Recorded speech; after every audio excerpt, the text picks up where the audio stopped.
पुस्तक का नाम है क्राइम एंड पनिशमेंट। लिखी है फ्योडोर दोस्तोयेवस्की जी ने।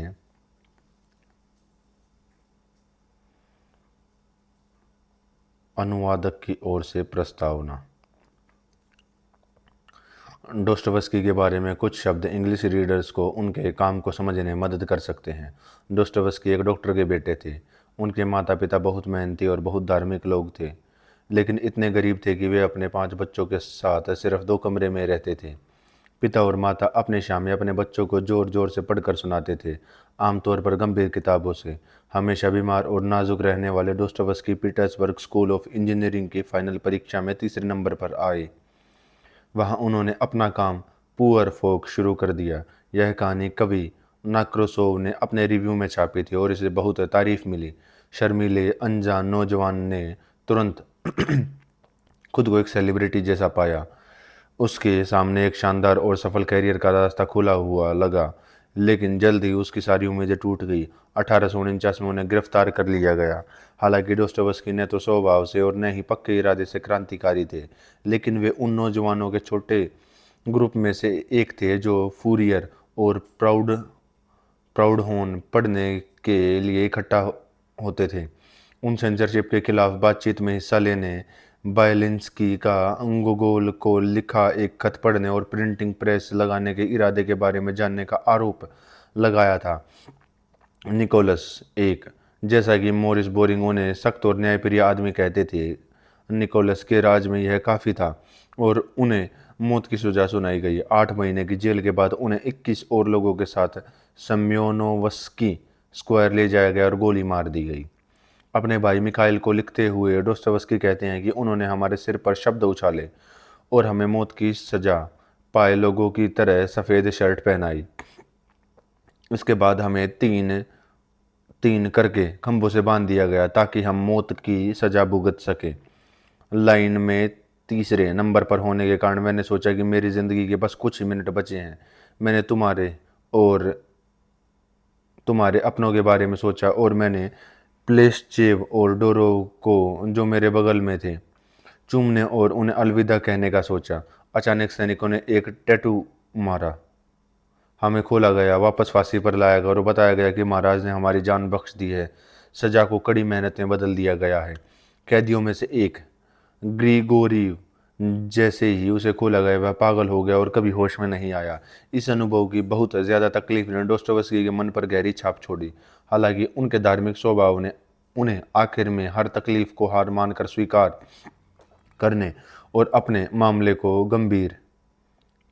मामले में इसे एक आशीर्वाद मानने पर मजबूर किया।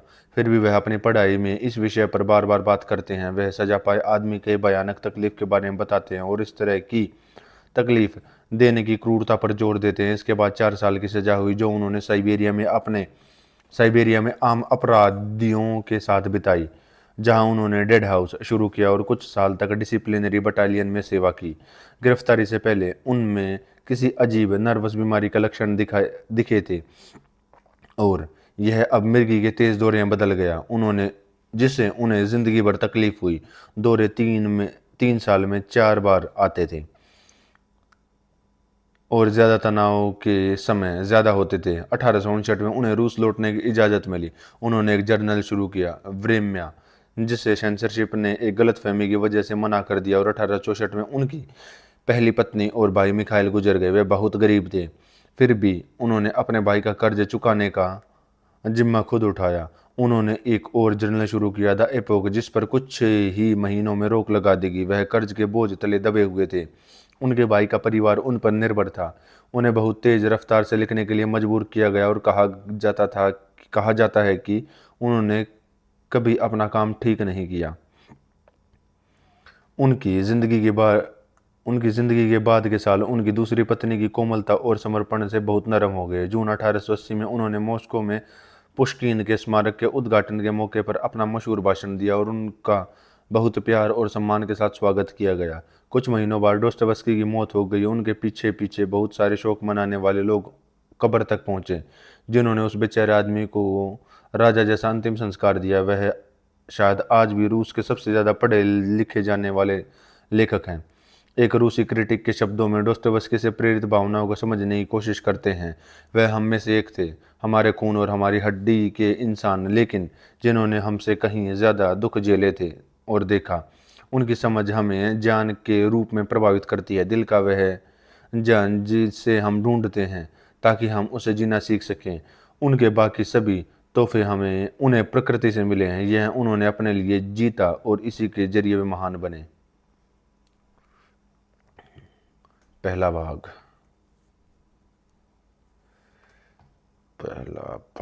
अध्याय 1। जुलाई की शुरुआत में एक बहुत गर्म शाम को एक युवक एस प्लेस में अपने कमरे से बाहर निकला और धीरे धीरे, जैसे हिचकिचा रहा हो, केब्रिज की ओर चला। वह सीढ़ियों पर अपने मकान मालकिन से मिलने से बच गया था। उसका अटारी एक ऊंचे 5 मंजिला घर की छत के नीचे था और कमरे से ज़्यादा एक अलमारी जैसा था। मकान मालकिन, जो उसे अटारी अटारी खाना और अटेंडेंस देती थी, नीचे वाले फ्लोर पर रहती थी, और जब भी वह बाहर जाता था उसे उसके किचन से गुजरना पड़ता था, जिसका दरवाज़ा हमेशा खुला रहता था। और हर बार जब वह वहाँ से गुजरता तो उस जवान आदमी को एक बीमार, डरा हुआ एहसास होता, जिससे वह मुंह बनाता और शर्मिंदा होता। वह अपने मकान मालकिन का बहुत ज़्यादा कर्जदार था और उसे मिलने से डरता था। ऐसा इसलिए नहीं था कि वह डरपोक और बेचारा था, बल्कि इसके ठीक उलट, बल्कि पिछले कुछ समय से वह बहुत ज़्यादा तनाव और चिड़चिड़ेपन की हालत में था, जो हाइपोकोंड्रिया की हद तक पहुंच गया था। वह अपने आप में इतना खो गया था और अपने साथियों से इतना अलग थलग हो गया था कि उसे न सिर्फ अपने मकान मालकिन से बल्कि किसी से भी मिलने से डर लगता था। वह गरीबी से कुचला हुआ था, लेकिन हाल ही में अपनी हालात की चिंताओं ने उस पर बोझ डालना बंद कर दिया था। उसने काम की ज़रूरी बातों पर ध्यान देना छोड़ दिया था। ऐसा ऐसा करने की उसकी कोई इच्छा नहीं रही। कोई भी मकान मालकिन जो कुछ भी कर सकती है, उसे उसे उससे उसे सच में डर नहीं लगता था।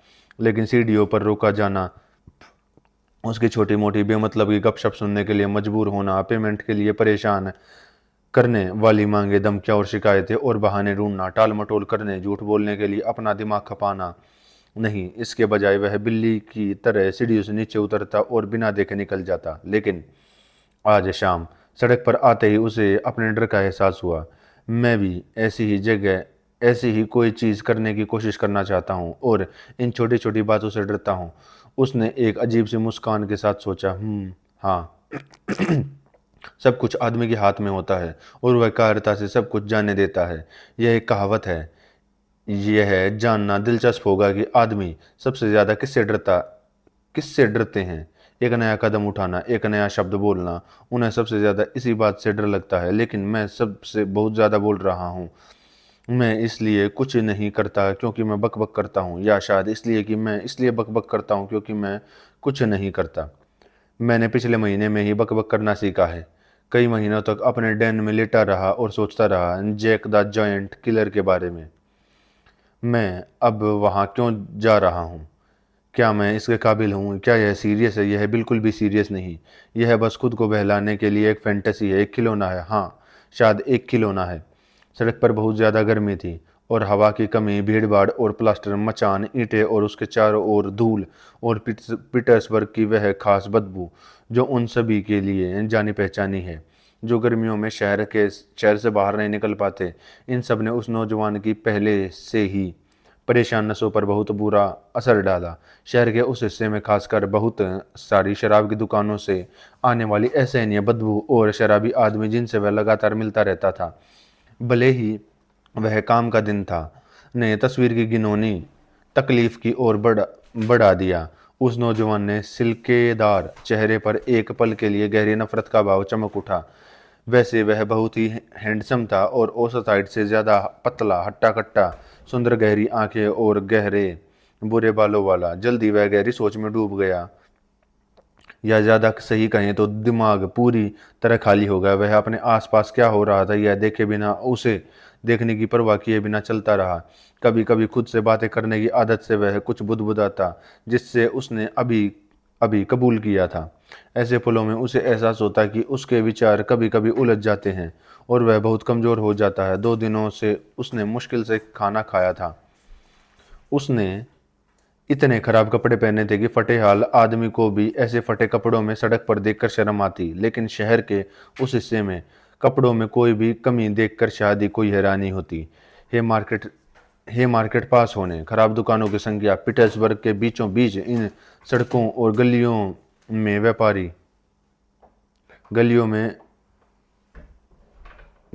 व्यापारी और मजदूर वर्ग की ज्यादा आबादी होने की वजह से सड़कों पर इतने अलग तरह अलग तरह के लोग दिखाई देते कि कोई भी आदमी चाहे कितना भी अजीब क्यों क्यों न हो, हैरानी में नहीं पड़ता। लेकिन उसे नौजवान के दिल में इतनी कड़वाहट और नफरत जमा हो गई थी कि जवानी की सारी नखरेबाजी के बावजूद उसे सड़क पर अपने फटे कपड़ों की बिल्कुल भी परवाह नहीं थी।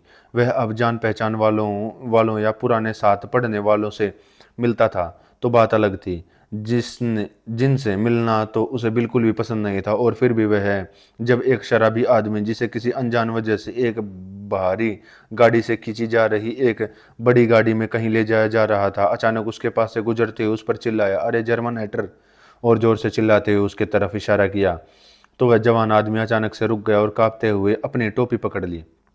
यह जिमरमैन की एक लंबी गोल टोपी थी, लेकिन पूरी तरह से घिस चुकी थी, जंग लगी हुई थी, फटी हुई और धब्बेदार, बिना किनारे वाली, और एक तरफ से बहुत अजीब तरह से मुड़ी हुई थी। लेकिन शर्म नहीं बल्कि डर जैसी एक और ही भावना ने उसे घेर लिया था।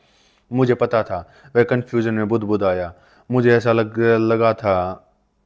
लगा ही था, यह बहुत सबसे बुरी बात है, क्योंकि इस तरह की एक बेवकूफ़ी भरी बात, सबसे छोटी सी बात पूरे प्लान को बिगाड़ सकती है। हाँ, मेरी टोपी बहुत ज़्यादा दिखती है, यह अजीब लगती है और इसी वजह से यह दिखती है। अपने फटे कपड़ों के साथ मुझे टोपी पहननी चाहिए, और कोई भी पुरानी पैनकेक जैसी। लेकिन यह अजीब सी नहीं, कोई ऐसी टोपी नहीं पहनता। यह मीलों दूर से नजर आ जाएगी, इसे याद रखा जाएगा। जरूरी है कि लोग इसे याद रखें और इससे उन्हें क्या आइडिया मिलेगा। इस काम के लिए जितना हो सके कम ध्यान खींचने वाला होना चाहिए। छोटी छोटी बातें ही मायने रखती हैं। क्यों, बस ऐसी छोटी छोटी बातें ही तो हमेशा सब कुछ बर्बाद कर देती हैं। उसे ज्यादा दूर तक नहीं जाना था। उसे सच में पता था कि उसके लॉजिंग हाउस के गेट से कितनी सीढ़ियां हैं। ठीक 730। उसने एक बार उन्हें गिना था जब वह सपनों में खोया हुआ था। उस समय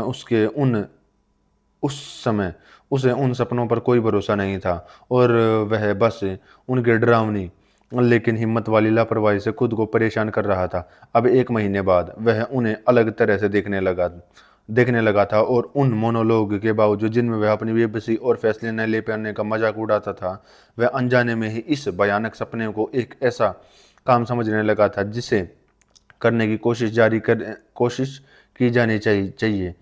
हालांकि उसे अभी भी इसका एहसास नहीं था। वह अब पक्का अपने प्रोजेक्ट की रिहर्सल करने जा रहा था, और हर कदम पर उसका उत्साह और भी बढ़ता जा रहा था। दिल दहला देने वाली घबराहट के साथ वह एक बड़े घर के पास गया, जिसके एक तरफ नहर थी और दूसरी तरफ एक सड़क।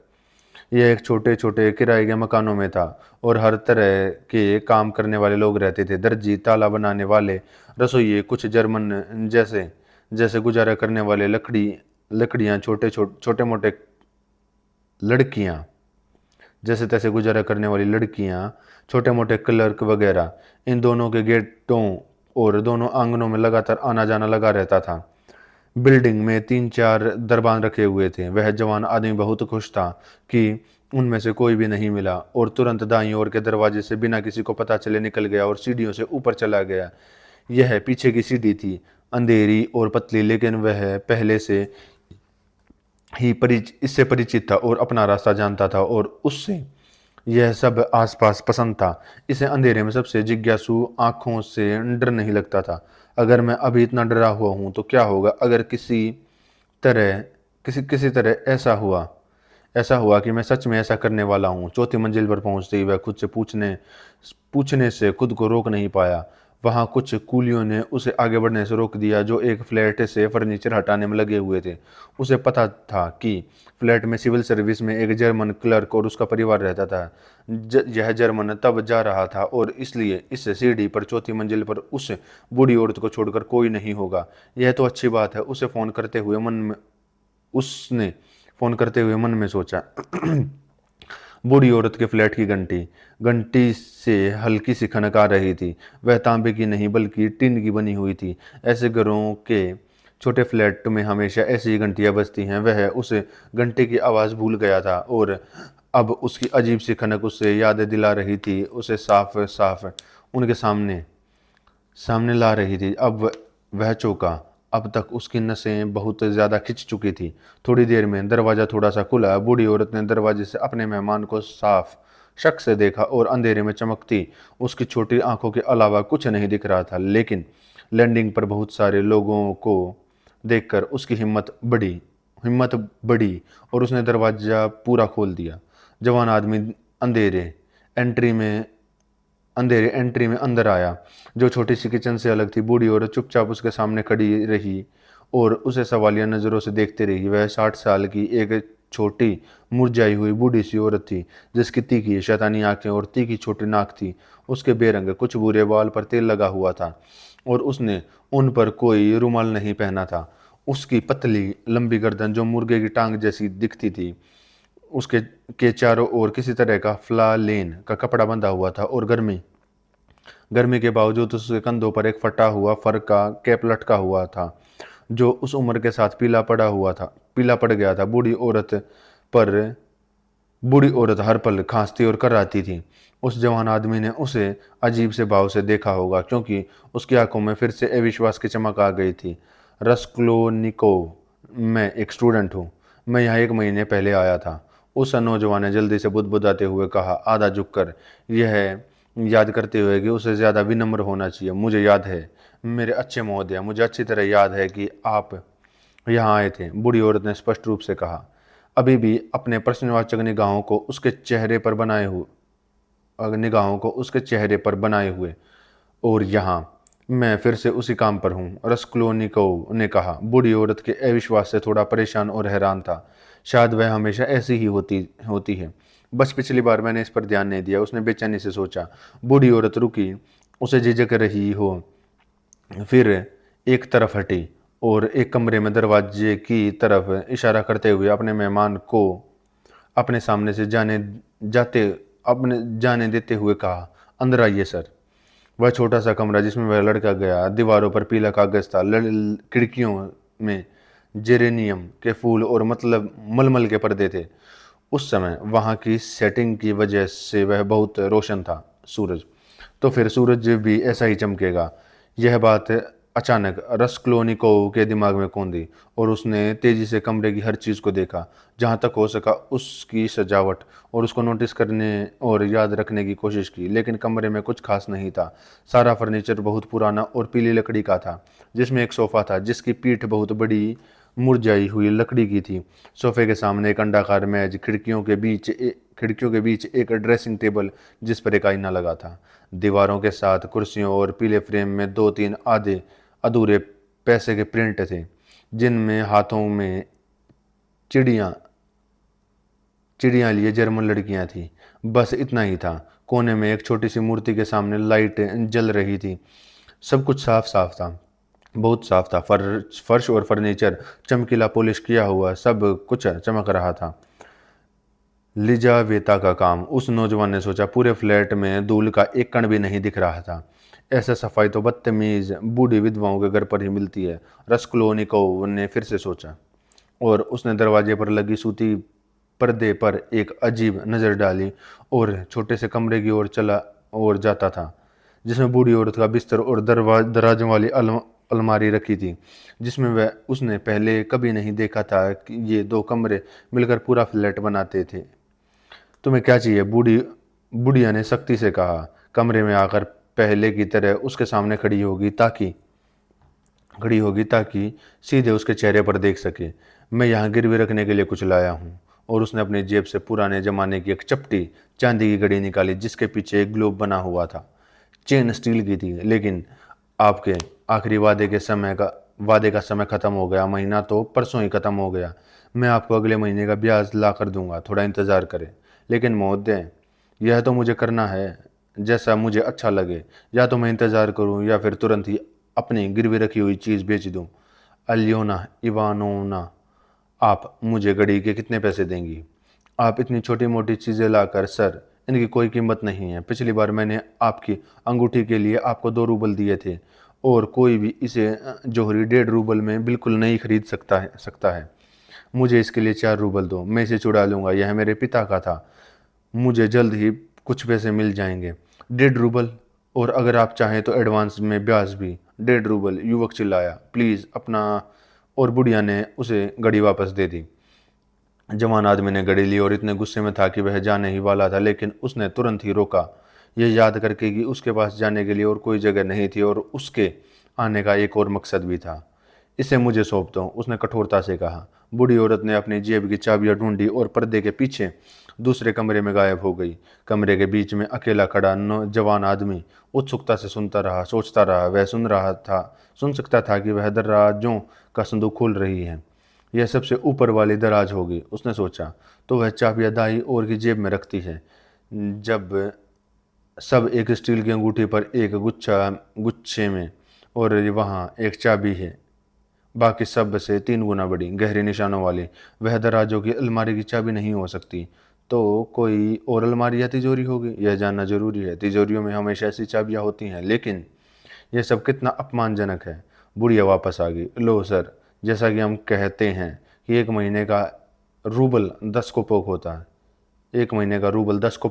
मुझे महीने के 1.5 रूबल में से 15 कोपेक एडवांस में लेने होंगे। लेकिन जो 2 रूबल मैंने आपको अपन पहले उधार दिए थे उनके लिए अब आपको उसी हिसाब से एडवांस में 20 कोपेक देने होंगे, यानी कुल मिलाकर 35 कोपेक। इसलिए मुझे आपको घड़ी के लिए 1 रूबल और 15 कोपेक देने होंगे। यह लो। क्या अब केवल 1 रूबल और 15 कोपेक? अभी तो उस जवान आदमी ने इस पर कोई आपत्ति नहीं की और पैसे ले लिए। उसने बूढ़ी औरत को देखा और उसे वहां से जाने की कोई जल्दी नहीं थी, जैसे कि वह अभी भी कुछ कहना या करना चाहता था, लेकिन उसे खुद भी ठीक से पता नहीं था कि वह क्या करना है। मैं शायद 1-2 दिन में तुम्हारे लिए कुछ और लाऊंगा, अल्योना अल्योना इवोनवाना। एक कीमती चीज़, चांदी, एक सिगरेट की डिब्बी, जैसे ही मुझे यह किसी दोस्त से वापस मिल जाएंगी। वह उलझन में बोल पड़ा। ठीक है, तो फिर हम इस बारे में बात करेंगे सर। Good bye. क्या तुम हमेशा घर पर अकेली रहती हो? तुम्हारी बहन तुम्हारे साथ यहाँ नहीं रहती? उसने उससे आराम से पूछा और बाहर गलियारे में चला गया। महाशय, उसे आपसे क्या लेना देना है? अरे कुछ खास नहीं, मैंने तो बस पूछ लिया। तुम बहुत जल्दी कर रही हो। Good day, इलियोनवना एलियोना इवानवना। रस्कोल्निकोव पूरी तरह से उलझन से बाहर चला गया। यह उलझन और भी गहरी होती गई। सीढ़ियों से नीचे उतरते हुए वह 2-3 बार रुका भी, जिसे अचानक उसे कोई ख्याल आया हो। जब वह सड़क पर था तो वह चिल्लाया, हे भगवान, यह सब कितना घिनौना है। और क्या मैं नहीं, यह सब बकवास है, यह बकवास है, उसने पक्के इरादे से कहा। और ऐसी घिनौनी बात मेरे दिमाग में कैसे आ सकती है? मेरा दिल कितनी गंदी बातें कर सकता है। हाँ, सबसे ज़्यादा गंदा घिनौना घिनौना। और पूरे 1 महीने में, लेकिन पूरे 1 महीने से मैं, लेकिन कोई भी शब्द, कोई भी चिल्लाहट उसकी बेचैनी को बयां नहीं कर सकती थी। गहरी नफरत की भावना जो बूढ़ी औरत के पास जाते समय उसके दिल को दबाने और तकलीफ देने लगी थी, अब इतनी बढ़ गई थी और इतना पक्का रूप ले चुकी थी कि उसे समझ नहीं आ रहा था कि वह अपनी इस बुरी हालत से बचने के लिए वह क्या करे। वह एक शराबी की तरह फुटपाथ पर चल रहा था। आने जाने वालों की परवाह किए बिना उसने टकरा रहा था और उसे होश तब आया जब वह अगली गली में था। इधर उधर देखने पर उसने देखा कि वह एक शराब खाने के पास खड़ा था, जिसमें फुटपाथ से बेसमेंट तक जाने वाली सीढ़ियां थी। उसी पल 2 शराबी आदमी दरवाजे से बाहर आए और एक दूसरे को गालियां देते हुए और सहारा देते हुए वे सीढ़ियां चढ़ गए। बिना सोचे समझे रस्कोल्निकोव तुरंत सीढ़ियों से नीचे उतर गया। उस पल तक वह कभी किसी शराब खाने में नहीं गया था, लेकिन अब उसे चक्कर आ रहे थे और उससे बहुत तेज प्यास लगी थी। उसे ठंडी बियर पीने की इच्छा हो रही थी और उसने अपनी अचानक आई कमजोरी के कारण खाने की कमी को बताया। वह एक अंधेरे और गंदे कोने में एक चिपचिपी छोटी सी मेज पर बैठ गया, कुछ ठंडी बियर ऑर्डर की और बड़े चाव से पहला गिलास पी गया, उस तुरंत उसे आराम महसूस हुआ और उसके विचार साफ हो गए। यह सब बकवास है, उसने उम्मीद से कहा, और इसमें कोई चिंता की बात नहीं, यह बस शारीरिक गड़बड़ी गड़बड़ी है। बस एक गिलास बियर, सूखी रोटी का टुकड़ा, और एक पल में दिमाग ज़्यादा मजबूत हो जाता है, मन साफ हो जाता है, इरादा पक्का हो जाता है। उफ, यह सब कितना छोटा मोटा है। लेकिन इस नफरत भरी सोच के बावजूद वह अब तक खुश लग रहा था, जिससे उसे अचानक एक बहुत बड़े बोझ से आज़ादी मिल गई हो। उसने कमरे में मौजूद लोगों को दोस्ताना अंदाज में देखा, लेकिन उसी पल भी उसे एक धुंधला सा डर था कि यह खुशमिजाज मन भी नॉर्मल नहीं था। उस समय शराब खाने में कुछ ही लोग थे। सीढ़ियों पर मिले मिले दो नशे में धुत आदमियों के अलावा लगभग 5 आदमियों को एक लड़की का एक ग्रुप जिसके हाथ में एक क्रॉस क्रोन कॉन्स कॉन्सर्टीना था। उसी समय वह बाहर चला गया था। उनके जाने से कमरा शांत हो गया और कुछ खाली हो गया था। शराब खाने में अभी भी जो लोग थे, उनमें एक आदमी था जो कारीगर लग रहा था। नशे में था, लेकिन बहुत ज़्यादा नहीं। बियर के बर्तन के सामने बैठा, और उसका साथी एक लंबा चौड़ा हट्टा कट्टा आदमी था जिसकी दाढ़ी सफ़ेद थी और उसने छोटा फूल स्कर्ट कोट पहना हुआ था। वह बहुत नशे में था और बेंच पर सो गया था। बीच बीच में वह जैसे नींद में ही अपनी उंगलियां चटकाने लगता और अपनी बाहें चौड़ी करके और शरीर का ऊपरी हिस्सा बेंच के ऊपर उछल कूद करता, जबकि वह कोई बेमतलब का गाना गुनगुनाता, कुछ ऐसी लाइनें याद करने की कोशिश करता जैसे उसकी पत्नी को वह 1 साल तक बहुत प्यार करता था। वह अपनी पत्नी से एक साल तक बहुत प्रेम करता था, या अचानक फिर से जाग जाना। भीड़ भरी कतार में चलते हुए उसकी मुलाकात उससे हुई जिसे वह जानता था, लेकिन किसी ने उसकी खुशी में हिस्सा नहीं लिया। उसका चुप साथी इन सभी चीज़ों को गुस्से और शक से देख रहा था। कमरे में एक और आदमी था जो देख रहा था, कुछ एक रिटायर्ड सरकारी क्लर्क। वह अलग बैठा था। कभी कभी उसने अपना पोर्ट से घूंट भरा और कंपनी को देख रहा था। वह कुछ परेशान लग रहा था। अध्याय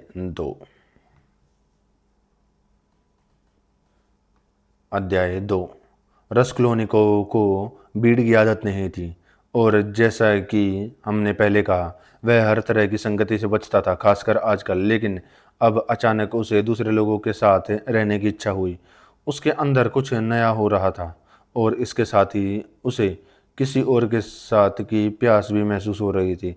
पूरे 1 महीने की तंगी और उदास उत्साह के बाद वह इतना थक गया था कि वह किसी दूसरी दुनिया में, चाहे वह कोई भी हो, एक पल के लिए सही आराम करना चाहता था। और आसपास की गंदगी के बावजूद अब वह शराब खाने में खुश था। दुकान का मालिक दूसरे कमरे में था, लेकिन वह बार बार कुछ सीढ़ियां उतर कर मेन कमरे में आता था। उसके शानदार तारकोल लगे बूट उनके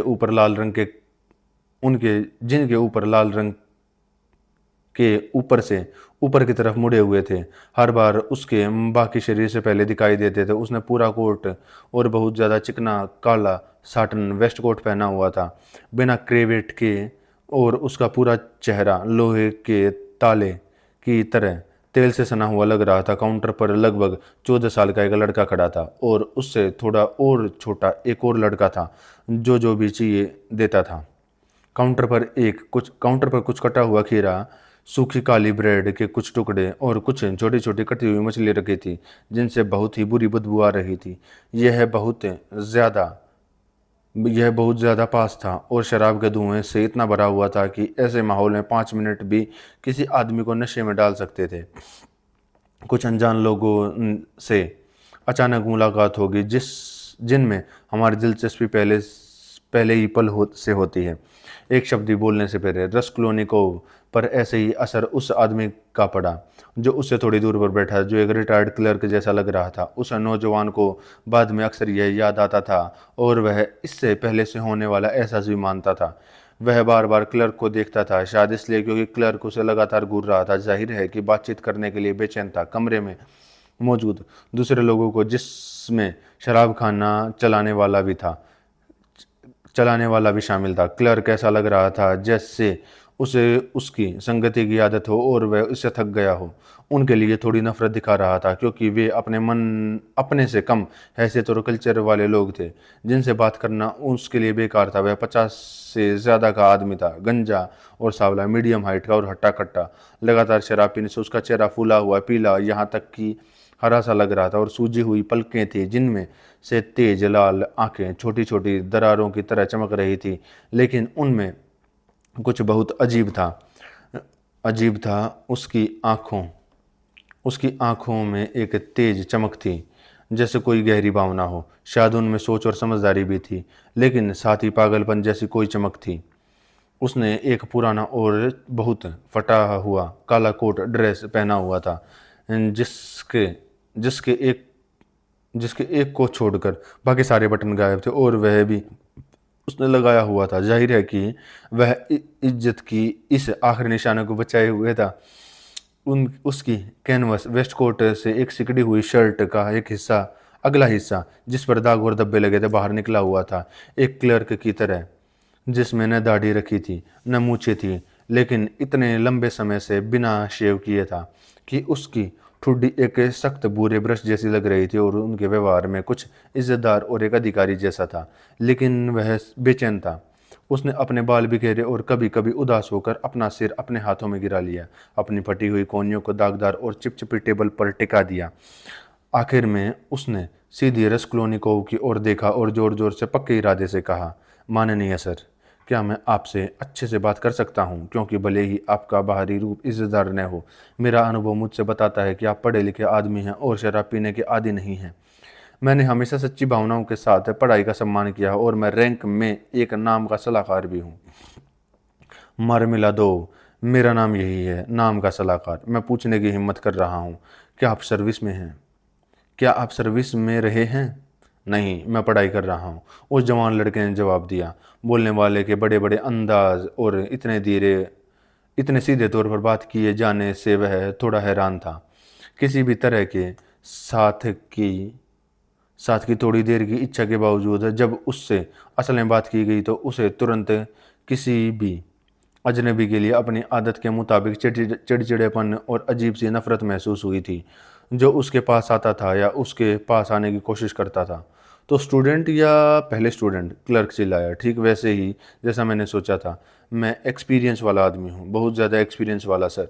और उसने अपनी उंगलियों से अपना माथा थपथपाते हुए खुद को मंजूरी दी। तुम स्टूडेंट रहे हो या किसी पढ़े लिखे इंस्टीट्यूशन में पढ़े हो, लेकिन मुझे इजाज़त दो। वह उठा, लड़खड़ाते हुए अपना जग और गिलास उठाया और उस जवान आदमी के पास बैठ गया। उसकी तरफ थोड़ा सा मुंह करके वह नशे में था, लेकिन धारा प्रवाह और हिम्मत से बोल रहा था। बस कभी कभी उसके वाक्यों का एक दागा छूट जाता था और वह धीरे धीरे बोलता था। वह रसक्लोनिकोव पर ऐसे लालच से झपटा जैसे उसने भी 1 महीने से किसी से बात न की हो। माननीय महोदय, उन्होंने लगभग गंभीरता के साथ कहा, गरीबी कोई बुराई नहीं है, यह एक सच्ची कहावत है।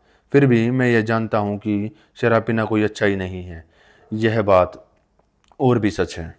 लेकिन गरीब होना, माननीय सर, गरीब होना एक बुराई है। गरीबी में भी आप अपनी आत्मा की जन्मजात अच्छाई बनाए रख सकते हैं, लेकिन गरीब होने में कभी नहीं। कोई भी नहीं। गरीब होने पर किसी आदमी को समाज से डंडे से नहीं भगाया जाता, उसे झाड़ू से झाड़ दिया जाता है ताकि उसे जितना हो सके बेइज्जत किया जा सके। और यह बिल्कुल सही भी है, क्योंकि गरीब होने पर मैं खुद को बेइज्जत करने वाला पहला इंसान बनाने को तैयार रहता हूँ। इसलिए यह पोर्ट हाउस है। माननीय सर, 1 महीने पहले मिस्टर लेबेज़ियातनिकोव ने मेरी पत्नी को पीटा था और मेरी पत्नी मुझसे बहुत अलग मामला है। क्या आप समझ रहे हैं? मैं आपसे बस यूं ही एक और सवाल पूछना चाहता हूँ। क्या आपने कभी नोवा पर घास के बजरे पर रात बिताई है? नहीं, ऐसा कुछ नहीं हुआ, रस्कोल्निकोव ने जवाब दिया। तुम्हारा क्या मतलब है? अच्छा, मैं अभी अभी एक से आया हूँ और यह 5वीं रात है जब मैं सोया हूँ। उसने अपना गिलास भरा, खाली किया और रुक गया। घास के टुकड़े असल में उसके कपड़ों और बालों से चिपके हुए थे। ऐसा लग रहा था कि उसने 5 दिनों से कपड़े नहीं उतारे थे और न ही नहाया था। उसके हाथ खासकर गंदे थे, वे मोटे और लाल थे और उसके नाखून काले थे। उसकी बातचीत में उसकी दिलचस्पी बढ़ी, लेकिन थोड़ी सुस्त। काउंटर पर बैठे लड़के हंसने लगे। सराय का मालिक ऊपर वाले कमरे से नीचे आया, शायद जानबूझकर उस मज़ेदार आदमी की बात सुनने के लिए, और थोड़ी दूर बैठकर आलस से लेकिन इज्जत से जमाई ले रहा था। साफ है कि मार्मेलादो यहाँ एक जाना पहचाना नाम था और उसे शायद ऊंची ऊंची बातें करने की कमजोरी शराब खाने में हर तरह के अजनबियों से अक्सर बातचीत करने की आदत से मिली थी। यह आदत कुछ शराबियों में, और खासकर उन लोगों में जिनके घर पर अच्छी तरह से देखभाल की जाती है, जिन्हें ठीक से रखा जाता है, एक ज़रूरत बन जाती है। इसलिए दूसरे शराब पीने वाले के साथ वे खुद को सही ठहराने की कोशिश करते हैं और अगर हो सके तो दूसरों का ध्यान रख खींचने की भी कोशिश करते हैं। मज़ेदार आदमी, शराब वालों ने कहा। और तुम काम क्यों नहीं करते? अगर तुम सर्विस में हो तो अपनी ड्यूटी पर क्यों नहीं हो? मैं अपनी ड्यूटी पर क्यों नहीं हूँ माननीय सर? मार्मेलादोव ने सिर्फ रस्कोल्निकोव से बात करते हुए कहा, जैसा कि यह सवाल उसी ने पूछा हो। मैं अपनी ड्यूटी पर क्यों नहीं हूँ? क्यों नहीं हूँ? क्या यह सोचकर मेरा दिल नहीं दुखता मैं कितना बेकार कीड़ा हूँ? 1 महीने पहले जब मिस्टर लेबेज़ियातनिकोव ने मेरी पत्नी को अपने हाथों से पीटा था और मैं नशे में लेटा हुआ, तो क्या मुझे तकलीफ नहीं हुई थी? माफ़ करना नौजवान, क्या तुम्हारे साथ कभी ऐसा हुआ है? हम खैर, लोन के लिए निराश होना, अर्जी देना, हाँ ऐसा हुआ है, लेकिन निराशाजनक से आपका क्या मतलब है? पूरे अर्थों में निराशाजनक। जब आप पहले से जानते हैं कि आपको इससे कुछ भी हासिल नहीं होगा। उदाहरण के लिए, आपको पहले ही पक्का पक्का यकीन है कि आदमी यह सबसे इज्जतदार आदमी और एक अच्छा नागरिक बनने की वजह से आपको पैसे देगा, और सच में मैं आपसे पूछता हूँ कि वह क्यों देगा? क्योंकि वह जानता है कि मैं उसे वापस नहीं करूँगा दया से। लेकिन मिस्टर लेबेज़ियातनिकोव, जो मॉडर्न विचारों के साथ चलते थे, उन्होंने कुछ दिनों पहले बताया कि साइंस को भी दया को मना करना आजकल साइंस भी दया को मना करता है, और इंग्लैंड में अब यही होता है जहाँ पॉलिटिकल इकोनॉमी है। मैं आपसे पूछता हूँ, वह मुझे यह क्यों दे? और फिर भी जब मुझे पहले से पता है कि वह नहीं देगा, मैं उसके पास गया। और तुम क्यों जाते हो? रस्कोल्निकोव ने पूछा। अच्छा, जब किसी के पास कोई नहीं होता तो वह कहीं और नहीं जा सकता, क्योंकि हर आदमी को कहीं न कहीं जाना ही होता है। क्योंकि ऐसे समय आते हैं जब किसी को कहीं जाना ही होता है। जब मेरी अपनी बेटी पहली बार पीले टिकट के साथ बाहर गई थी, तब मुझे जाना पड़ा था, क्योंकि मेरी बेटी के पास पीला पासपोर्ट है। उसने उस जवान आदमी को कुछ बेचैनी से देखते हुए ब्रैकेट में कहा, कोई बात नहीं सर, कोई बात नहीं। वह जल्दी जल्दी और शांत भाव से बोला।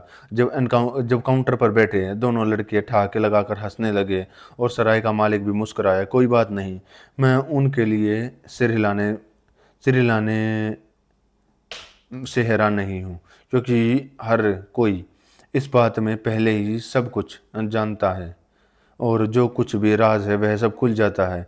और मैं यह सब नफरत से नहीं बल्कि विनम्रता से स्वीकार करता हूँ। ऐसा ही हो, ऐसा ही हो। देखो इस आदमी को। माफ़ करना नौजवान, क्या तुम नहीं? और जोर देकर साफ साफ कहूँ तो क्या तुम मुझे देखकर यह कहने की हिम्मत नहीं कर सकते कि मैं सुअर नहीं हूँ? युवक ने एक शब्द का जवाब नहीं दिया। ठीक है, वक्ता ने कमरे में हंसी के थमने का इंतजार करने के बाद पहले से भी ज्यादा गरिमा के साथ फिर से कहना शुरू किया। ठीक है, ऐसा ही हो। मैं एक सुअर हूँ, लेकिन वह एक लेडी है। मैं जानवर जैसा दिखता हूँ, लेकिन मेरी पत्नी कैतरीना इवानो इवानोना पढ़ी लिखी है और एक ऑफिसर की बेटी है। माना मैं एक बदमाश हूँ, लेकिन वह एक नेक दिल औरत है, भावनाओं से भरी है, पढ़ाई लिखाई से सुधरी है। और फिर भी ओह काश उसे मेरा भी ख्याल होता। माननीय सर, आप जानते हैं कि हर आदमी के पास से कम एक ऐसी जगह होनी चाहिए जहां लोग उसका ख्याल रखें। लेकिन कैटरीना इवानोवना, भले ही वह एक बड़ी दिलदार है, वह नाइंसाफ़ी करती है, और फिर भी, हालांकि मुझे पता है कि जब वह मेरे बाल खींचती है तो सिर्फ दया से ऐसा करती है, लेकिन मैं बिना शर्मिंदा हुए दोहराता हूँ, वह मेरे बाल खींचती है नौजवान। उसने फिर हंसी सुनकर दोगली शान से कहा, लेकिन हे भगवान, अगर वह सिर्फ एक बार। लेकिन नहीं नहीं, यह सब बेकार है। और बात करने का कोई फ़ायदा नहीं है, बात करने का कोई फ़ायदा नहीं है। एक से ज़्यादा बार मेरी इच्छा पूरी हुई, सच है, और एक से ज़्यादा बार उसने मेरे लिए महसूस किया, लेकिन ऐसी मेरी किस्मत है और मैं स्वभाव से एक जानवर हूँ। बल्कि सराय सराय वाले ने जमाई लेते हुए सहमति जताई। मार्मिला दो ने जोर से अपनी मुट्ठी मेज पर मारी। ऐसी है मेरी किस्मत। क्या आप जानते हैं सर, क्या आप जानते हैं, मैंने शराब के लिए उसके मोजे भी बेच दिए हैं, उसके जूते नहीं। यह तो कमोबेश चीज़ के क्रम में होगा, लेकिन उसके स्टॉकिंग्स मैंने शराब के लिए बेच दी है। उसका मुहायर शोल मैंने शराब के लिए बेच दिया। बहुत पहले उसे तोहफा दिया था। उसकी अपनी प्रॉपर्टी, मेरी नहीं। और हम एक ठंडे कमरे में रहते हैं, और उसे इस सर्दी में सर्दी लग गई है। वह खांसने और खून थूकने भी लगी है। हमारे 3 बच्चे हैं और कैटरीना इवोनवाना सुबह से रात तक काम करती है। वह बच्चों का साफ सुथरा करती है, नहलाती है, क्योंकि उसे बचपन से ही साफ सफाई की आदत है। लेकिन उसका सीना कमज़ोर है और उसे कंजप्शन की आदत है। और मुझे महसूस होता है, क्या तुम्हें लगता है कि मुझे महसूस महसूस नहीं होता? और जितना ज़्यादा मैं पीता हूँ उतना ही ज़्यादा मुझे यह महसूस होता है। इसलिए मैं पीता हूँ। मैं शराब में हमदर्दी और एहसास ढूंढने की कोशिश करता हूँ। मैं इसलिए पीता हूँ ताकि मुझे दोगुना दर्द हो। और जिससे निराशा में उसने अपना सिर टेबल पर रख दिया। यंग मैन, उन्होंने फिर से सिर उठाते हुए कहा, तुम्हारे चेहरे पर मुझे लगता है कि तुम्हारे मन में कोई परेशानी है। जब तुम अंदर आए थे तो मैंने इसे पढ़ लिया था, और इसलिए मैंने तुरंत तुमसे बात की, क्योंकि तुम्हें अपनी ज़िंदगी की कहानी बताते हुए मैं इन बेकार सुनने वालों के सामने खुद को मजाक का पात्र नहीं बनाना चाहता था, जो असल में इसके बारे में पहले से ही सब कुछ जानते हैं। इसलिए मैं एक ऐसे आदमी की तलाश में हूँ जो भावना और शिक्षा। तो जान लो कि मेरी पत्नी ने अमीर लोगों की बेटियों के लिए एक हाई क्लास स्कूल की पढ़ाई की है, और वहाँ से निकलते समय उसने गवर्नर और दूसरे लोगों के सामने शोल डांस किया है, जिसके लिए उससे गोल्ड मेडल और मेरिट का सर्टिफिकेट दिया गया। मेडल तो बेशक बिक गया था बहुत पहले, लेकिन मेरिट का सर्टिफिकेट अभी भी उसके ट्रंक में है।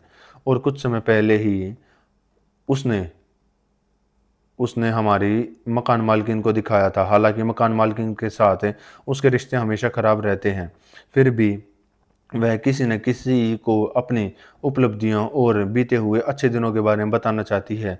मैं उस इसके लिए उसकी बुराई नहीं करता, मैं उसे दोष नहीं देता, क्योंकि उसके पास जो कुछ चीज़ बची है वह अतीत की याद है, और बाकी सब कुछ धूल और राख है। हाँ हाँ, वह हिम्मत वाली, घमंडी और पक्के इरादे वाली महिला है। वह खुद फर्श साफ करती है और खाने के लिए सिर्फ काली रोटी है, लेकिन वह खुद का अपमान नहीं होने देगी।